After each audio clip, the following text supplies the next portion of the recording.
اللہ کی قسم یہ جو عامل جوتیاں، عامل جعلی جوتی سے جن نکل رہا ہے، امام احمد ابن حنبل یعنی ان کی جوتی بھیجی جاتی تھی، وہ کہتے تھے کہ میری جوتی بھیج دو اور کہہ دینا امام احمد ابن حنبل نے کہا نکل جا، اور اگر نہیں نکلے گا تو میں آ جاؤں گا اور میں تجھے آ کے نکال دوں گا۔ اللہ کے فضل و کرم سے ان کی نقل کرتا ہوا ایک بندہ گندا اپنی جوتی، اور اس نے ویڈیو بنوائی ہوئی ہے اور وہ شف شف کر رہا ہے، اس کا نہ حلیہ شریعت کے مطابق نہ انداز شریعت کے مطابق۔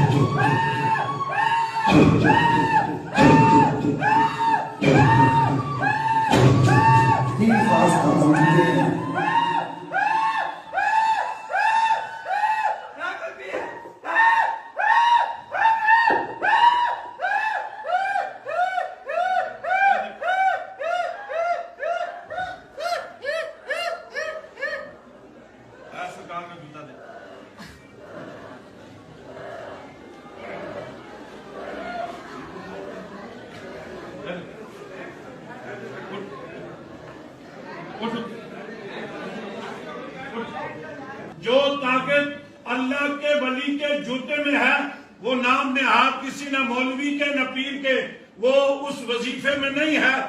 اللہ کے بندو، میں آپ کو ایک کلیہ بات بتاتا ہوں، کلیتاً یہ جو آپ سمجھتے ہیں نا کہ یہ جنات اور جادو بگا رہے ہیں، اللہ کی قسم جو بندہ شرک نہیں نہ کرتا، شرک نہیں کرتا، جنات جتنے خوف زدہ اکیلے اس بندے سے ہوتے ہیں جس نے زندگی میں کبھی شرک نہ کیا ہو۔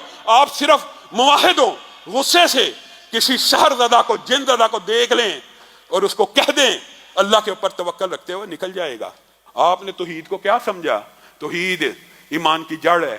آپ ان کے پاس جاتے ہیں جو شرک میں گوڈے گوڈے غرق ہوئے ہوتے ہیں، اور ایک مرتبہ جو ان کے چنگل میں پھنس جائے، یہ بھی یاد رکھیے گا، یہ جادو کا چکر ہوتا ہے، یہ جنات کا چکر ہوتا ہے، یہ کہانت کا چکر ہوتا ہے۔ عارضی طور پہ فوری انسٹنٹ ریلیف جو کبھی انسان کو ملتی ہے اس طرح کے جعلی عاملوں کے پاس جانے کے لیے، یہ جنات کے ذریعے شعبدہ بازی کر دیتے ہیں۔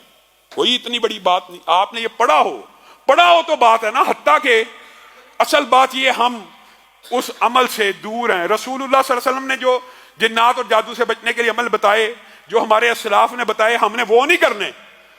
ہمیں بس کوئی بندہ چاہیے جس کو جا کے ٹکا کے 2 سجدے کریں، جس کے ہاتھ چومیں، جس کے سامنے عزت کا جنازہ نکلوائیں، ایمان اور مال کا بیڑا غرق کروائیں، اور عارضی طور پہ جی مجھے گوڈوں میں درد ہو رہی، کچھ ریلیف ملا، اسی وقت مل گیا۔ یہ جادو جنات کے ذریعے عارضی طور پہ کچھ ریلیف کا مل جانا، پھر آپ ہمیشہ ساری زندگی کے لیے اس چکر میں غرق ہو جاتے ہیں۔ ایک مثال دے کے اپنی بات کو ختم کروں گا۔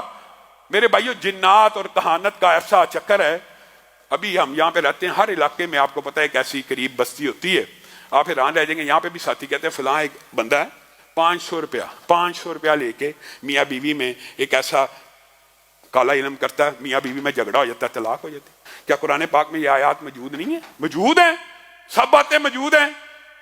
یہ ایک ایسا سسٹم ہے، اگر آپ کو سمجھ آ جائے تو آپ سب سے زیادہ کوشش کریں گے۔ میرے بھائیو، جتنا آپ اپنے بچے کے لیے درد دل سے وظیفہ پڑھیں گے، عامل نہیں پڑے گا۔ ہاں، اگر کوئی بیماری آپ کو سمجھ آ رہی ہے، یہ میں جناتی بیماریوں کی بات کر رہا ہوں، جو جسمانی بیماریاں اس کے لیے آپ کے سامنے متعدد مرتبہ رکھا ہوا ہے سورۃ فاتحہ، دیگر ہر بیماری کے حوالے سے۔ ہاں، کئی مرتبہ ہوتا ہے کہ آپ کا وظیفہ اثر نہیں کرتا، پھر بھی آپ نے اس طرح کے جعلی عاملوں کے پاس نہیں جانا۔ کسی توحید پرست، کسی موحد بندے، کسی کی زندگی کو دیکھیں کہ اس کی زندگی شریعت کے مطابق ہے، اس کے پاس چلے جائیں، اس سے دم کروا لیں۔